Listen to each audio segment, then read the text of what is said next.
비판적 사고를 갖춘 사람, 즉 반론을 잘하는 사람은요, 창의력이 뛰어난 사람이 아니라 생각의 각도가 평상시에 다채롭게 쓰이는 사람입니다. 반론을 해야 되는데 어떤 말을 해야 될지 모르겠다. 비판적인 사고가 너무 없다. 그냥 그러려니가 너무 잘 된다. 논쟁의 상황에서 머리가 새하얘진다. 분명 뭔가 부조리한데 눈물부터 나온다. 아, 그때 이렇게 말할 걸 하고 집에 와서 곱씹을 때 생각난다. 어떤 말이든 너무 쉽게 설득된다. 자, 이런 분들이라면 주목을 해주세요. 말싸움 잘하는 법 알려드리겠습니다. 안녕하세요. 토론하는 토홍입니다. 오늘 제가 이야기해볼 주제는 반론을 잘하는 법입니다. 반론을 잘한다라는 거는 달리 말하면 말싸움을 잘하는 것처럼 생각이 될 것 같아요. 굉장히 이런 걸 잘하기 위해선 애초에 타고나기를 그렇게 해야 되는 거 아닌가? 라고 생각을 할 수도 있을 것 같아요. 그런데 훈련으로도 충분히 늘릴 수 있다는 점을 말씀을 드리고 싶고요. 오늘 저는 그 훈련의 방법을 좀 알려드리려고 합니다.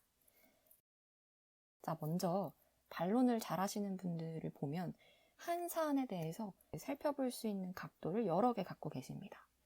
이렇게도 생각을 할 수 있다고? 싶은 방식을 핵심이에요. 되게 빠르게 생각을 해냅니다. 바로 그 자리에서. 이걸 단순히 그들이 삐딱하게 세상을 바라본다라고 하기보다는 그저 사안을 바라보는 방식이 여러 개 있을 뿐이라고 저는 이야기를 하고 싶고요. 그 말을 달리 말하면 나도 접근하는 방식을 여러 개 쟁여준다면 마찬가지로 비판적 사고를 잘할 수 있게 되지 않을까. 맞습니다. 그렇게 하면 돼요.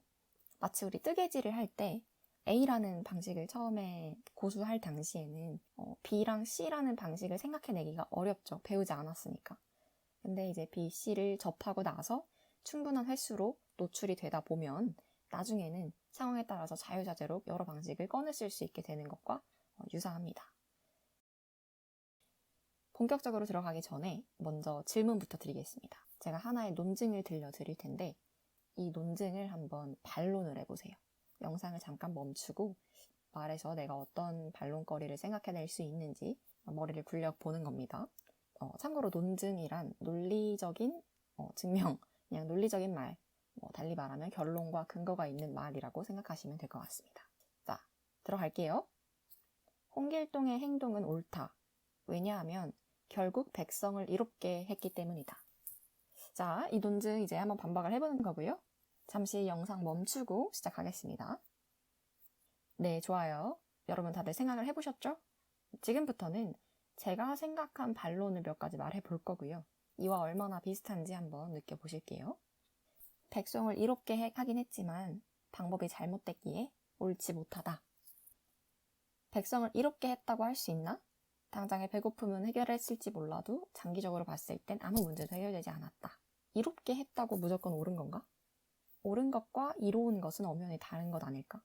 홍길동의 행동이 꼭 백성의 이로움만 가져온 건 아니다. 법질서를 파괴하는 다른 안 좋은 결과도 가져왔다. 홍길동의 방식이 최선은 아니었다. 탐관 논리를 잘 구슬려서 그들이 직접 곡식을 베풀 수 있도록 하게끔 하면 범법 저지르지 않고도 같은 결과를 낼 수 있었을 거다. 네, 여기까지 한번 들어봤고요. 혹시 또 다른 반론이 있으셨다면 댓글로 언제든 공유해 주시면 감사하겠습니다.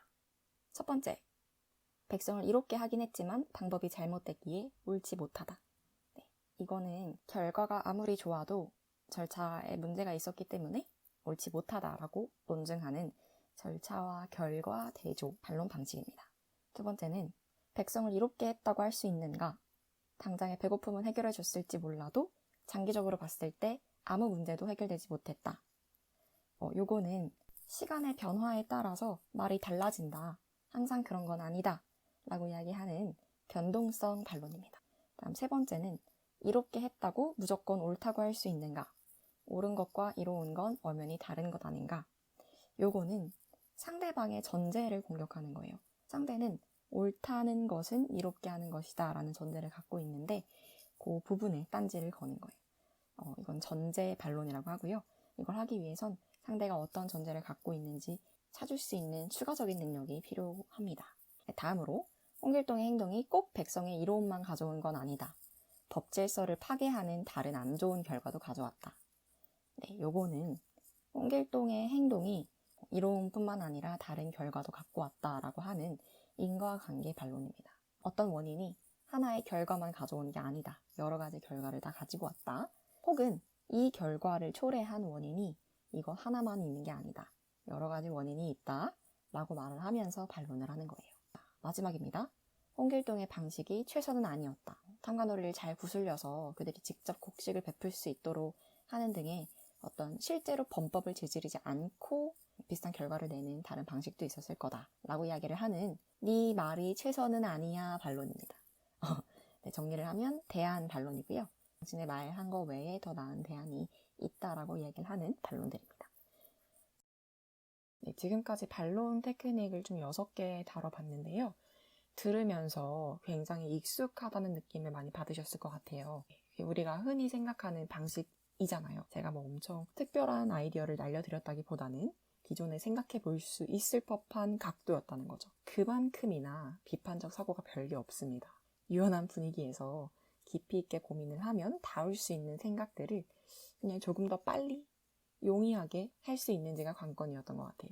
제가 알려드린 툴을 들으면서 이렇게는 생각 안 해본 것 같은데 하는 생각이 안 닿으셨다면 비판적 사고의 씨앗 여러분 모두 다 갖고 계신 걸로 생각하시면 될 것 같아요. 다만 우리는 이걸 좀 더 유연하고 적재적소에 바로 꺼내 쓸 수 있게 되는 경지를 목표로 하면 되겠죠? 그렇게 하기 위해선 훈련밖엔 답이 없습니다. 자꾸 그 상황에 노출되고 내가 배운 틀이 이렇게 많은데 이 중에서 이 각도에서는 이것도 써보자 하면서 능동적으로 연습하는 게 필요해요. 오늘 배운 6가지 각도 외에 당연히 논리를 대하는 사고는 훨씬 많을 거예요. 그 중에서 가장 잘 쓰이는 녀석들도 제가 추려본 거니까 이것만이라도 내 것으로 만든다 생각하시고 한 사안에 대해서 6가지 각도 모두 갖고 반론을 달아보는 연습을 앞으로 해보시면 도움 많이 될 것 같습니다. 다음 영상부터는 하나씩 좀 볼 거예요. 이 반론을 하기 위해서 신경 써야 되는 게 이런 거고 좀 주의할 점은 이런 겁니다. 이런 상황일 때 쓰면 좋습니다.